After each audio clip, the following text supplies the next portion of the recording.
Maple Lane always looked peaceful in the early morning, but that day something unusual broke the quiet.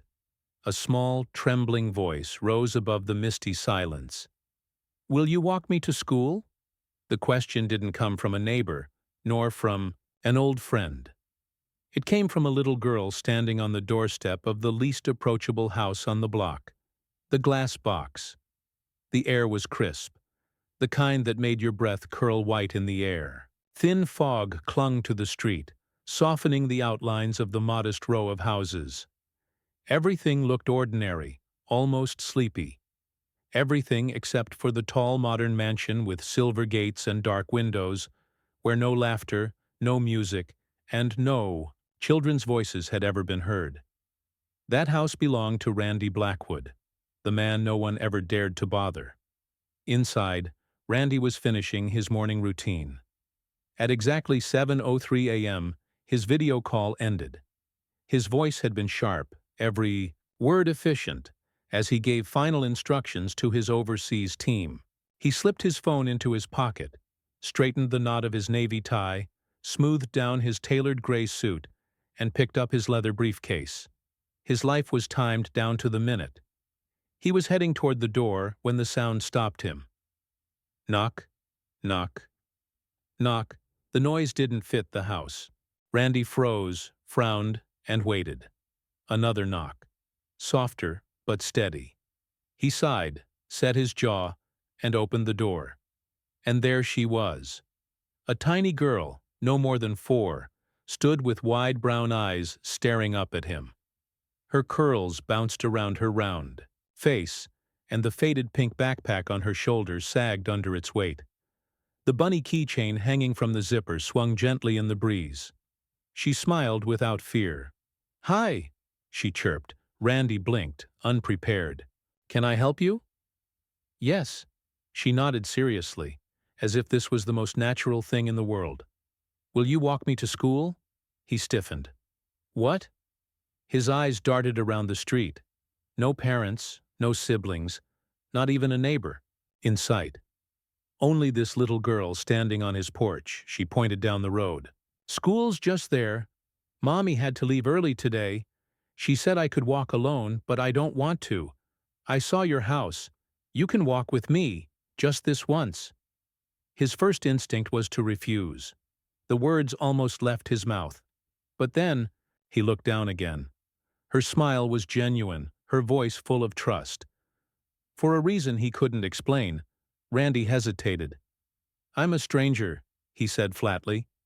She shook her head. "No, you're Mr. Randy.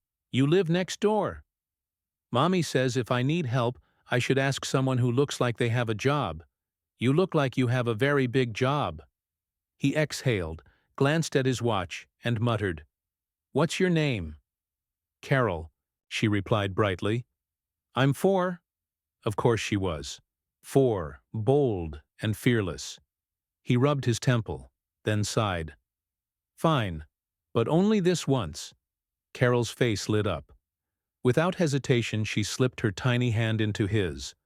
Warm, soft fingers, wrapped around his cold palm. Before he could argue, she tugged him down the porch steps, pulling him into a scene he never imagined himself in. As they walked, curtains twitched. Neighbors stared openly. The reclusive CEO, the man who skipped every barbecue, charity event, and holiday gathering, was suddenly walking down the sidewalk with a preschooler. A man froze mid-sip of coffee, and a woman trimming roses dropped her shears in shock. Carol, oblivious, skipped every few steps, waving at cats and humming as if nothing in the world was strange. She glanced up at him. "Your hand's cold. I'm aware." "You don't smile much, do you?" "No reason to." She considered this, then declared, "Mommy says smiling is good for your heart. You should try." Randy grunted, unwilling to argue with a 4-year-old. 2 blocks later, the yellow schoolhouse appeared, its red door bright and cheerful, pinwheels spinning in the yard. Carol stopped, adjusted her slipping backpack, and turned to him. "Thank you, Mr. Randy." He gave a stiff nod. She grinned, then asked, "Will you walk me again tomorrow? He hesitated. We'll see.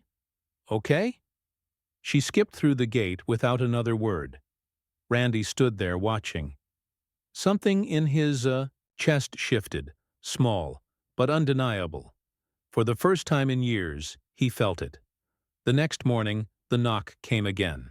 3 soft taps. He opened the door, already knowing. Carol stood there, curls bouncing, backpack swinging. Hi. You said maybe. Maybe means yes. Randy stared, sighed, and reached for his coat. She beamed. Together, they walked again. This time. Carol talked endlessly. About her mother, her 3 jobs, her love for books, her dream of becoming the best reader in the world. Randy listened in silence, his mouth twitching at her little jokes, though he never smiled. At the crosswalk, she slipped her hand into his again. The warmth jolted him into a memory. Rain pouring down, his own childhood loneliness, waiting outside a school for someone who never came. He blinked it away. Carol's hand was still there, grounding him. You don't talk much, she said. I prefer not to. That's okay. Mommy says good listeners make good friends. I'm not your friend, he muttered. She grinned. I know. You're my walking buddy. Her words lodged deeper than he expected. When they reached the school, she spun back. You don't look like a daddy, but I think you'd be a good one. Randy froze. For a moment, the whole world stilled. Her small voice broke something open inside him, something he had sealed shut long ago. The following morning, when the knock came, Randy didn't hesitate. He took his coat, stepped outside, and let Carol's hand find his. And that afternoon, everything changed. Carol came skipping home with a drawing clutched in her hand, her voice carrying down the street. A tired young woman followed. Fast food uniform, messy ponytail, sharp eyes that locked instantly on Randy. Carol, she snapped, grabbing the girl's arm. Her gaze cut through him, suspicious and fierce. What are you doing with my daughter? Randy raised his hands calmly. She asked me to walk her to school. That's not funny. I don't even know you. And you've been walking my child? I live next door, he explained evenly. She knocked on my door. Said you left early and didn't want to go alone. The woman froze, looking down. Is that true? She asked Carol. Carol nodded. I asked him. He said. Yes. The woman's breath caught, her grip tightening, then loosening. Mommy, Carol whispered. He held my hand when I crossed the street. He made me feel safe. Her gaze flickered back to Randy for the first time. Her expression softened. Safe? She asked. Carol nodded. The woman let out a long breath. I didn't mean to scare you, Randy said. I just did what she asked. You should have told me. I had no way to contact you. A long silence followed. Then she turned to Carol. Go inside, sweetie. I'll be right there. Carol hesitated, glanced between them, then went. Up the steps. She crossed her arms. I'm Kelly Randy. I know, she said quietly. Carol talks about you. Says you wear a suit every day and never smile. He nearly smirked. Kelly studied him, blue eyes, tired, wary. I don't know why you said yes, but thank you. I don't know either. Another pause. A breeze lifted her hair and she brushed it back. She hasn't smiled like that in a long time, Kelly said. Not since things got hard. I haven't seen her that excited in weeks. Rye's expression softened. I'm just trying to hold things together, she added. I work nights. I do what I can. I don't usually let strangers near my kid. I understand. But she trusts you. That means something. Their eyes met for once. Neither looked away. Not suspicion, not fear, just something honest, quiet. She gave a small nod. Anyway, thanks for walking her. He nodded. You're welcome. Kelly turned, paused, then glanced back. You really never smile. Not often. Well, she said, softer now. You should try. Might surprise you." Then she disappeared inside. Randy stood alone on the sidewalk, staring at the closed door. And strangely, for the first time in a long while, he didn't want to go back inside. Randy did not walk Carol to school every day. Some mornings she was already gone. Other days he left earlier than usual.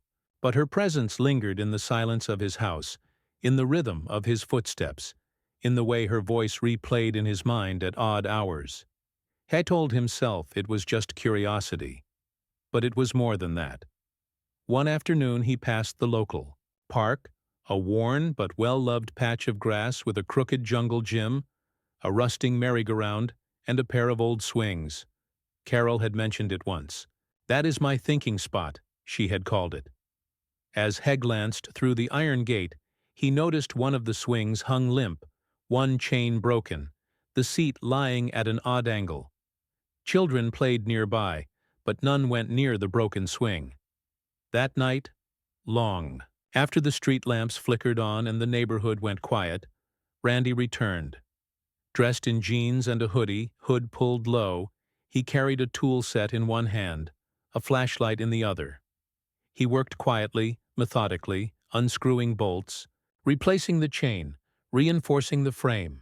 It took less than an hour. By morning, no one would know who had fixed it. And that was the point. The next day, Kelly noticed, she stood at the edge of the playground, arms crossed, staring at the swing now gently swaying in the breeze. Carol ran to it, immediately giggling as she launched herself into the seat. Kelly smiled softly, then glanced around. Noon had claimed credit. Later she asked her daughter, "Do you know who fixed the swing?" Carol shrugged. "Maybe my school walking friend." "Did it?" Kelly looked across the street toward the modern mansion with its tall hedges and mirrored windows. She said nothing. Over. The next few days Randy saw them often at the market, at the library, in passing. He never approached, just watched quietly. Carol always smiled, and slowly Randy found himself watching not just the child, but the woman. One afternoon he walked, past the park again. The sky was low with clouds, the air heavy with the scent of rain. He noticed a figure crouched near the fence, wearing gloves, holding a trash bag. It was Kelly. She was picking up litter, candy wrappers, broken bottles, old plastic bags. Her blonde hair was tied back loosely, a few strands sticking to her cheek. Her uniform was wrinkled. Her shoes were muddy. She looked exhausted. Randy stopped. She noticed him. "You walk by a lot," she said, not unkindly. He stepped closer. "I live nearby." "I know." She went back to picking up trash. Without speaking, Randy bent down and began helping. They worked in silence, side by side. When the bag was full, they tossed it into a nearby bin. She sank onto the nearest bench with a tired sigh. After a moment he joined her. "I did not know. The city paid people to clean the park," he said. "They don't," she replied. "This is one of my side jobs. Extra money for groceries." He nodded, absorbing that. She looked down at her hands. "I clean offices in the morning, serve tables in the afternoon, and take night shifts at the gas station. If I am lucky, I sleep 5 hours. That's too much." "Probably," she said. "Why not drop one?" Callie looked at him, then gave a small, tired smile. "Because Carol likes strawberry milk, the good kind, and books with hard covers." Randy blinked. Then, unexpectedly, he laughed, quiet and genuine. It surprised them both. Kelly turned to face him more fully, eyes narrowing slightly. "You should laugh more," she said. "Why wait? You look less terrifying when you do." He smiled. "Just a little. I will take that as a compliment." She studied him. "You're not what I expected." "What did you expect?" "I do not know," she said. "Someone colder. Someone who ignores little girls on porches." "I tried," he said. She loved, a soft sound that made the park feel warmer. They sat there, the space between them quiet, but no longer empty. The sky above them darkened. Somewhere nearby, Carol's laughter echoed as she swung higher and higher, the chain squeaking rhythmically. Randy looked at Kelly, and for the first time she looked back. Not like a mother sizing up a stranger, but like a woman seeing something else. Something unexpected. Neither of them said a word, but something shifted between them that could not be undone. The rain started just after midnight. Randy was driving, home from the office, his headlights cutting through the misty streets, when he saw the crumpled figure by the side of the road. It was Kelly. She was half-slumped against the wheel of a dented sedan, one hand clutching her side, her fast food uniform damp and stained, her hair stuck to her forehead, her eyes barely open. Randy slammed on the brakes. He was out of the car, in seconds, pulling the door open. "Kelly." She blinked. "Randy, what happened?" "It tired. Lost control. I think my head hurts. You're bleeding." "It's nothing. Carol's at home. I just need—" "You're going to the hospital." She tried to protest, but her body leaned toward him involuntarily. He caught her before she fell. Without another word, Randy lifted her into his arms. Rain soaked them both as he carried her to his car.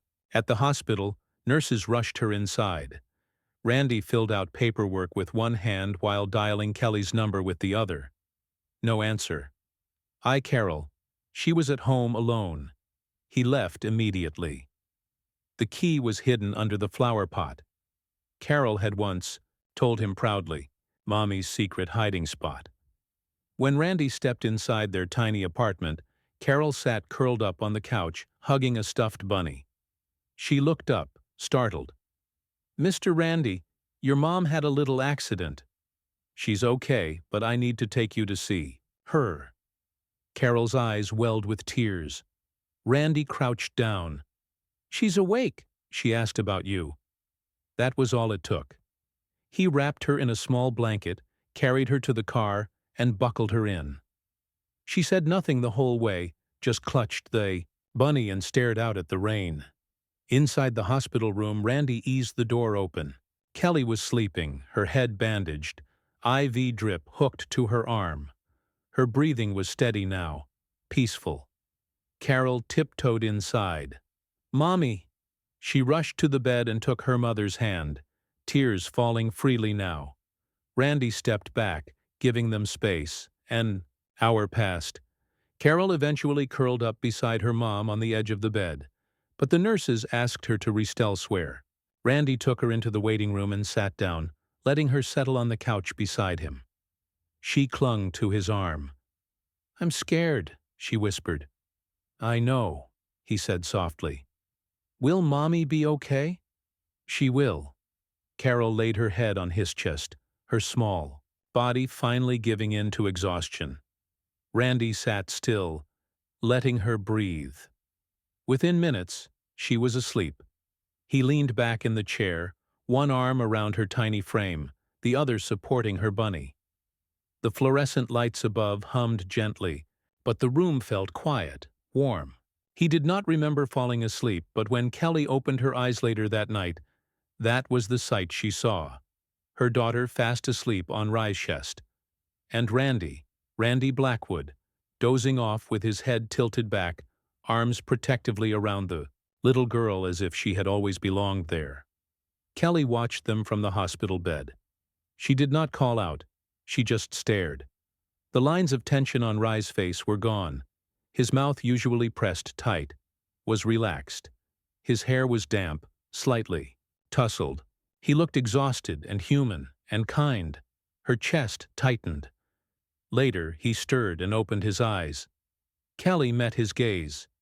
"Hey," she whispered. He stood, careful not to wake Carol, and walked to her bedside. "She was alone," he said. "I thought you'd want her here." "I do." "Thank you," Randy nodded. But then she said more softly, "Not just for that." He looked at her. Kelly's eyes filled with something deeper than fatigue. "Thank you for making her feel like someone's there." Bry's expression shifted.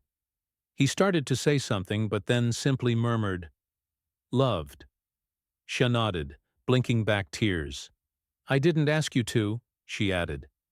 But you did. He sat in the chair beside her, close enough now to see the lines of worry fade slightly from her face. They were quiet, and for the first time there was no judgment, no fear, no barrier, just understanding. Just them. The storm did not begin with thunder or lightning. It started with whispers. At first it was one blurry photo, a man in a gray suit holding hands, with a little girl in a pink backpack. Then another taken outside the hospital of Randy standing beside a tired blonde woman, hand on her shoulder. Then came the headlines. Tech CEO's secret visits to single mothers spark questions. Who is the mystery woman with Randy Blackwood? Blogs speculated. Forums exploded. A journalist tracked down Kelly's workplace and left a business card asking for comment. Another tried to speak with Carol outside her school. The quiet life she had worked so hard to protect began to unravel. At the diner where she worked the breakfast shift, her manager pulled her aside. "You didn't tell me you're involved with Blackwood," he said, frowning. "This place doesn't need that kind of attention." "I'm not involved with anyone," Kelly said, firmly. "Doesn't matter. Customers are talking. Cameras out front this morning. This is a small place. We can't afford drama." That afternoon she was let go. By the next evening, Rye's board had summoned him for an emergency video call. "Your personal life is bleeding into the brand," one executive snapped. "You're jeopardizing our IPO," said another. "This woman, this waitress, is being painted as some kind of scandal." "She's not a scandal," Randy replied sharply. "She's a liability," someone countered. "You're the face of this company. We cannot afford sentimentality." He ended the call without another word. He wanted to scream. Instead, he paced, then stopped, then reached for his car keys. But when he arrived at Kelly's apartment, no one answered the door. The next night, it rained. Randy stepped outside to take out his trash, hood pulled up against the downpour. As he reached the bins, he saw her. Kelly stood at the end of the alley holding her own trash bag, soaked to the bone. They both froze. Without a word, they ducked under the nearest awning. The space was small, barely wide enough for two. Water streamed off the edges of thatched roof, hitting the ground with rhythmic splashes. Kelly's arms were wrapped around herself. Her shoulders trembled. Whether from cold or something else, he could not tell. Without hesitation, Randy took off his coat and draped it over her. She looked up in surprise. "You'll get wet. I'm already wet." Her eyes searched his face. Silence settled between them. Finally she whispered, "Aren't you tired?" He frowned. "Of what?" "Of this. Of me, Carol. The mess, the attention." His answer came without hesitation. "For the first time in my life," he said, "I don't feel empty." She looked away, rain glistening on her lashes. "I never wanted this for her," she said. "I didn't want cameras outside her school, people whispering. My daughter deserves peace." "You didn't do this," he said. "I did, but she'll be the one who pays for it," Kelly whispered, voice breaking. Randy moved slightly closer, instinctively, but she turned her face away. He stopped. The space between them, so narrow under the awning, suddenly felt like a chasm. Kelly wiped her eyes with the sleeve of his coat. "I've fought for years to keep her life normal," she said. "And now I'm the reason it isn't. You're not." She looked at him, and in her gaze was something torn. Fear, gratitude, longing. For a moment, neither of them moved. Then, just as Randy took a breath, as if to close the space between them, Kelly turned her head. "I should go." He didn't stop her. She walked away without looking back, his coat still draped over her shoulders. The next morning, Randy opened his front door to find a note taped there. The handwriting was careful, familiar. "Thank you for everything, but Carol deserves peace. Please forget us." He read it once. Then again, the paper blurred in his hands. Not from Rain. Randy stopped answering calls. The press demanded statements. His board demanded clarity. His assistant scheduled a press conference. He canned it. He had no words for any of them. Instead, he stayed home alone in his glass and stone fortress, letting the silence stretch around him like armor. On his desk, untouched since the night, everything fell apart, sat a small pink backpack, frayed at the edges, a broken zipper. The bunny keychain dangled loosely, still smiling. Carol had left it in his car after the hospital visit. He had meant to return it, but now he could not bring himself to let it go. Every time he looked at it, he remembered her hand in his small, certain her voice, calling out his name on the sidewalk, her laugh echoing through the park. And then he remembered Kelly. The way she knelt in the grass, tying Carol's shoes. The way she carefully gathered her daughter's hair into a ponytail with quiet tenderness. He had watched them once from across the playground unnoticed. She had smiled softly at Carol, tucking a curl behind her ear. Her eyes had been tired, but full of love. She's strong enough, tossed and alone, Randy thought, but gentle enough to make you never want to leave. He sat at his desk, staring at the backpack, unsure how the emptiness around him had grown so loud. Every evening after that, just before dusk, Randy walked to the park. Not to sit, not to speak, just to stand near the fence, hidden behind a tree, watching. Sometimes he saw children playing, but not her. Other days he saw Kelly walking alone, her blonde hair tucked beneath a hood, her steps heavy, no Carol by her side. He never approached. He could not. Days passed, a week, maybe two, and yet the backpack remained on his desk. He moved once, intending to put it away, but the moment his hand touched the fabric, he froze. It did not feel like an object. It felt like a memory. Her promise. He carried it back to the desk and left it there. In the stillness of his office, beneath the endless calls he continued to ignore, Randy allowed himself to admit the truth he had been avoiding. He did not just want to protect them. He did not just want to fix what he had broken. He wanted to belong with them. He wanted to sit beside Kelly on a park bench and hear her laugh without fear in her eyes. He wanted to walk Carol to school every morning and hear her talk about books and bunnies and dreams. He wanted to be part of something of them, not out of guilt, not out of duty, but because when he had held that little hand, and when he'd seen Kelly's eyes meet his in the hospital, something inside him had shifted. It had grown roots. Now he was alone, but he knew exactly where he wanted to be. And for the first time, in the quiet of his glass house, Randy whispered something aloud, only to himself. I missed them. Then he picked up the backpack and held it, close as if it were a compass pointing him back to where he had left his heart. The rain came softly that morning, steady, quiet, like the world was holding its breath. Randy stood outside the preschool gate, rain soaking through his jacket, hair matted to his forehead. He didn't seek cover.